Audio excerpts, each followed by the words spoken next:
Ассалаумағалейкум. Менің есімім Керей.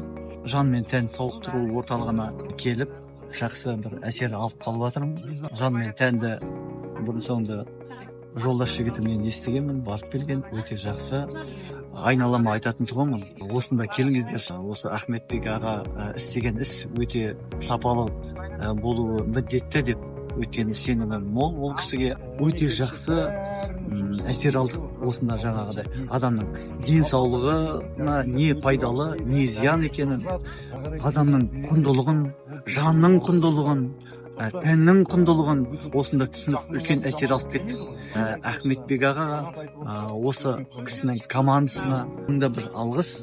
Барлығына айтатын осы жан мен тән сауықтыру орталығына келіңіздер, ем алыңыздар, табиғатпен достасыңыздар, ауру жаман бәлекеттерден қоштасыңыздар деп айтып